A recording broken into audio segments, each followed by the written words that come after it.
Segunda Samuel, capítulo 20. Então se achou ali por acaso um homem de Belial, cujo nome era Seba, filho de Bicri, homem de Benjamim, o qual tocou a trombeta e disse: Não fazemos parte de Davi, nem temos herança no filho de Jessé, cada um para suas tendas, ó Israel. Então todos os homens de Israel se separaram de Davi e seguiram Seba, filho de Bicri. Porém os homens de Judá se apegaram ao seu rei, conduzindo-o desde o Jordão até Jerusalém. Vindo, pois, Davi para sua casa, a Jerusalém, tomou o rei as suas 10 concubinas que deixara para cuidar da casa e as pôs em custódia, e as sustentou, porém não coabitou com elas.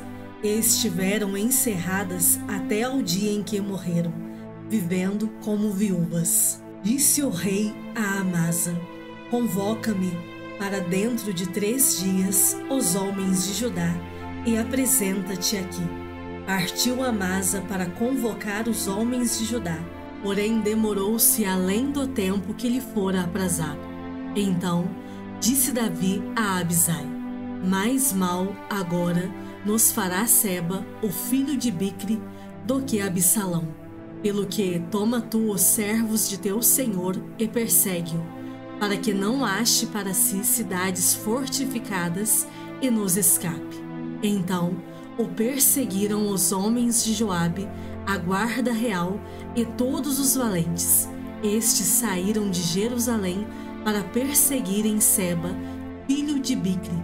Chegando eles, pois, à pedra grande que está junto a Gibeão, Amasa veio perante eles. Trazia Joabe vestes militares e sobre elas um cinto, no qual, presa aos seus lombos, estava uma espada dentro da bainha. Adiantando-se ele, fez cair a espada. Disse Joabe a Amasa: Vais bem, meu irmão? E com a mão direita lhe pegou a barba para o beijar. Amasa não se importou com a espada que estava na mão de Joabe, de sorte que este o feriu com ela no abdômen e lhe derramou por terra as entranhas. Não o feriu segunda vez e morreu. Então Joabe e Abisai, seu irmão, perseguiram a Seba, filho de Bicri. Mas um dentre os moços de Joabe parou junto de Amasa e disse: Quem está do lado de Joabe e é por Davi, siga a Joabe. Amasa se revolvia no seu sangue no meio do caminho. Vendo o moço que todo o povo parava, desviou a Amasa do caminho para o campo e lançou sobre ele um manto, porque via que todo aquele que chegava a ele parava. Uma vez afastado do caminho, todos os homens seguiram Joabe para perseguirem Seba, filho de Bicri. Seba passou por todas as tribos de Israel até Abel-Bet-Maaca, e apenas os beritas se ajuntaram todos e o seguiram. Vieram Joabe e os homens e o cercaram em Abel-Bet-Maaca, e levantaram contra a cidade um montão da altura do muro. E todo o povo que estava com Joabe trabalhava no muro para o derribar. Então uma mulher sábia gritou de dentro da cidade: Ouvi, ouvi, dizei a Joabe: Chega-te cá, para que eu fale contigo. Chegando-se ele, perguntou-lhe a mulher: És tu Joabe? Respondeu: Eu sou. Ela lhe disse: Ouve as palavras de tua serva. Disse ele: Ouço. Então disse ela: Antigamente se costumava dizer: Peça-se conselho em Abel, e assim davam cabo das questões. Eu sou uma das pacíficas e das fiéis em Israel. E tu procuras destruir uma cidade e uma mãe em Israel. Por que, pois, devorarias a herança do Senhor? Respondeu Joabe e disse: Longe, longe de mim que eu devore e destrua. A coisa não é assim. Porém, um homem da região montanhosa de Efraim, cujo nome é Seba, filho de Bicri, levantou a mão contra o rei, contra Davi. Entregai-me só este, e retirar-me-ei da cidade. Então disse a mulher a Joabe: eis que te será lançada a sua cabeça pelo muro. E a mulher, na sua sabedoria, foi ter com todo o povo, e cortaram a cabeça de Seba, filho de Bicri, e a lançaram a Joabe. Então tocou este a trombeta, e se retiraram da cidade, cada um para sua casa. E Joabe voltou a Jerusalém a ter com o rei. Joabe era comandante de todo o exército de Israel, e Benaia, filho de Joiada, da guarda real. Adorão, dos que estavam sujeitos a trabalhos forçados. Josafá, filho de Eliúde, era o cronista, Seva, o escrivão, Zadoque e Abiatar, os sacerdotes, e também Ira, o jairita, era ministro de Davi. 2 Samuel, capítulo 21. Houve, em dias de Davi, uma fome de 3 anos consecutivos. Davi consultou ao Senhor, e o Senhor lhe disse: a culpa de sangue sobre Saul e sobre a sua casa, porque ele matou os gibeonitas. Então chamou o rei os gibeonitas e lhes falou: os gibeonitas não eram dos filhos de Israel, mas do resto dos amorreus. E os filhos de Israel lhes tinham jurado poupá-los, porém Saul procurou destruí-los no seu zelo pelos filhos de Israel e de Judá. Perguntou Davi aos gibeonitas: que quereis que eu vos faça? E que resgate vos darei para que abençoeis a herança do Senhor? Então os gibeonitas lhe disseram: não é por prata nem ouro que temos questão com Saul e com sua casa, nem tampouco pretendemos matar pessoa alguma em Israel. Disse Davi: que é, pois, que quereis que vos faça?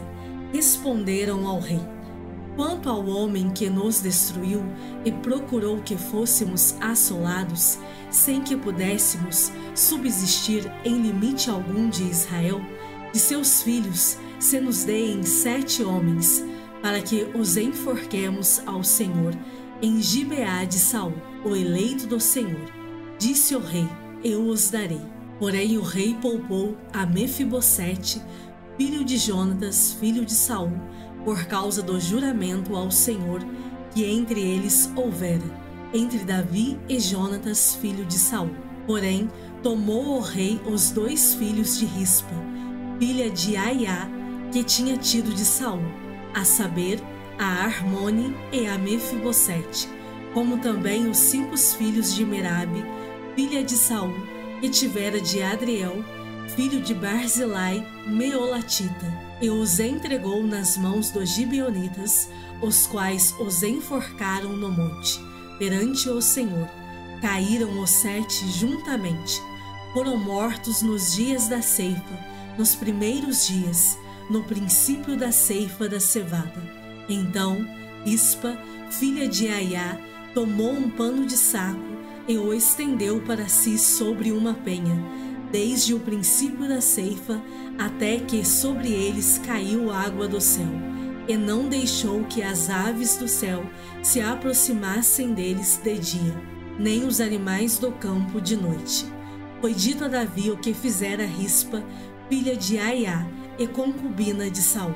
Então foi Davi e tomou os ossos de Saul e os ossos de Jonatas, seu filho, dos moradores de Jabes de Gileade, os quais os furtaram da praça de Bet-seã, onde os filisteus os tinham pendurado, no dia em que feriram Saul, em Gilboa.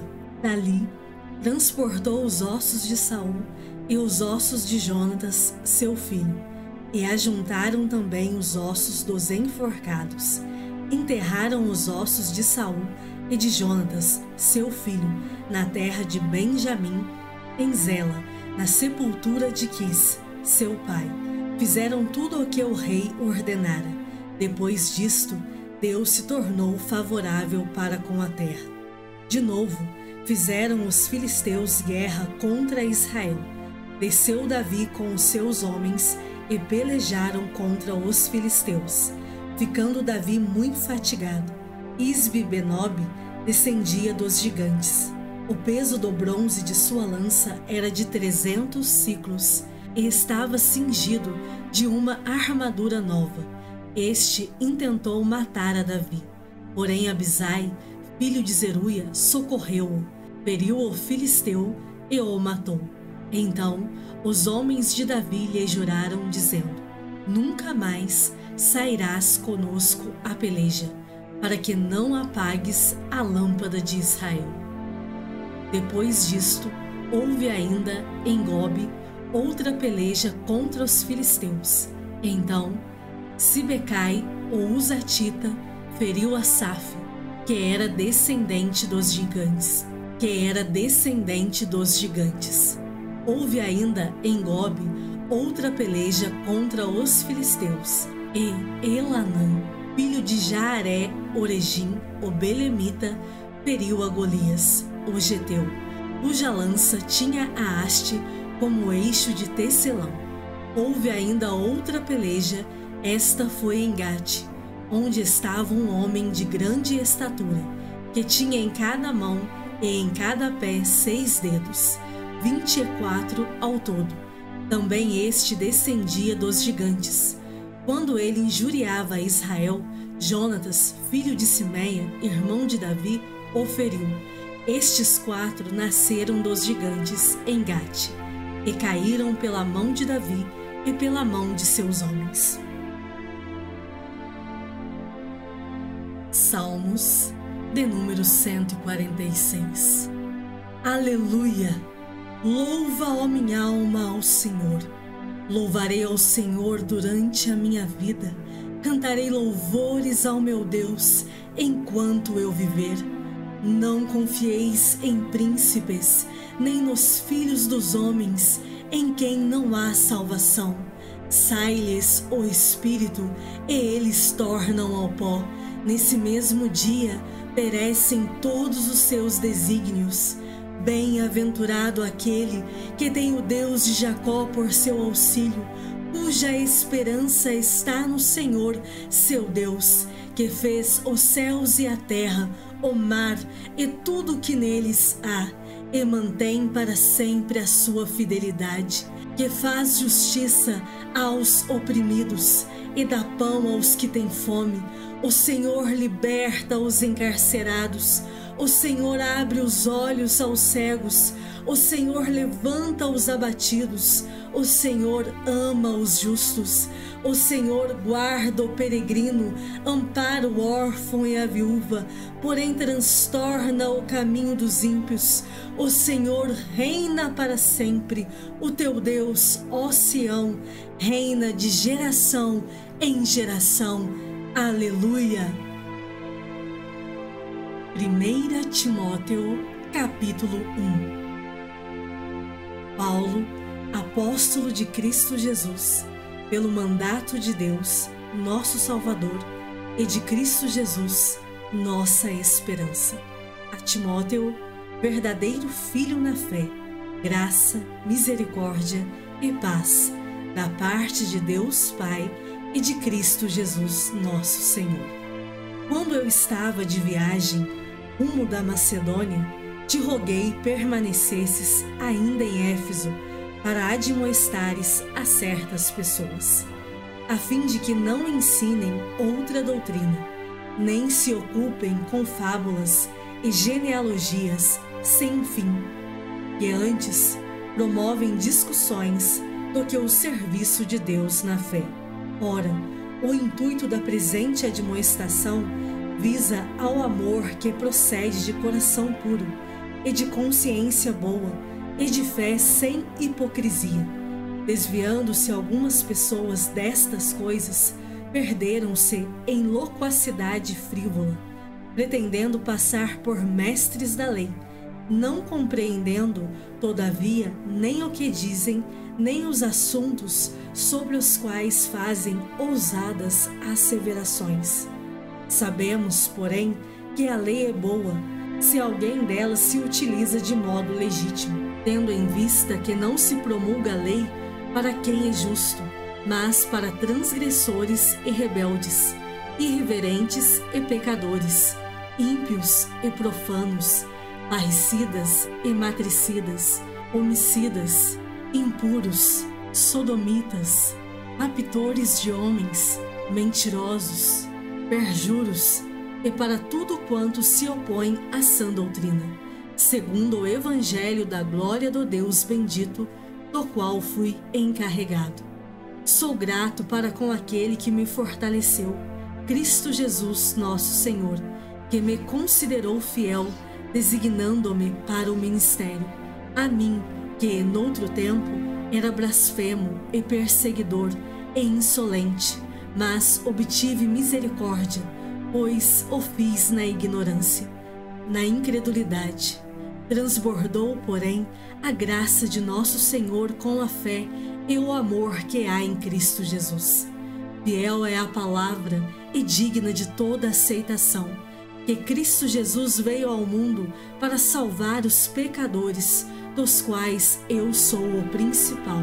Mas, por esta mesma razão, me foi concedida misericórdia, para que, em mim, o principal, evidenciasse Jesus Cristo a sua completa longanimidade, e servisse eu de modelo a quantos hão de crer nele para a vida eterna. Assim, ao Rei eterno, imortal, invisível, Deus único, honra e glória pelos séculos dos séculos. Amém. Este é o dever de que te encarrego, ó filho Timóteo, segundo as profecias de que antecipadamente foste objeto. Combate, firmado nelas, o bom combate, mantendo fé e boa consciência, porquanto alguns, tendo rejeitado a boa consciência, vieram a naufragar na fé. E dentre esses se contam Himeneu e Alexandre, os quais entreguei a Satanás para serem castigados, a fim de não mais blasfemarem. 1 Timóteo, capítulo 2.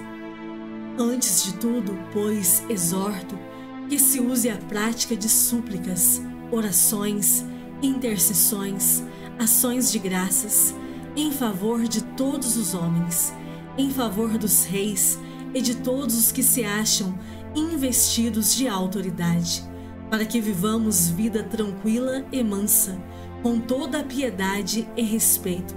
Isto é bom e aceitável diante de Deus, nosso Salvador, o qual deseja que todos os homens sejam salvos e cheguem ao pleno conhecimento da verdade, porquanto há um só Deus e um só mediador entre Deus e os homens, Cristo Jesus, homem, o qual a si mesmo se deu em resgate por todos, testemunho que se deve prestar em tempos oportunos.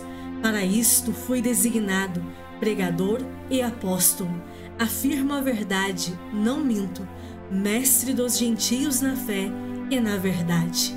Quero, portanto, que os varões orem em todo lugar, levantando mãos santas, sem ira e sem animosidade, da mesma sorte que as mulheres, em traje decente, se ataviem com modéstia e bom senso, não com cabeleira frisada e com ouro ou pérolas ou vestuário dispendioso, porém com boas obras, como é próprio às mulheres que professam ser piedosas.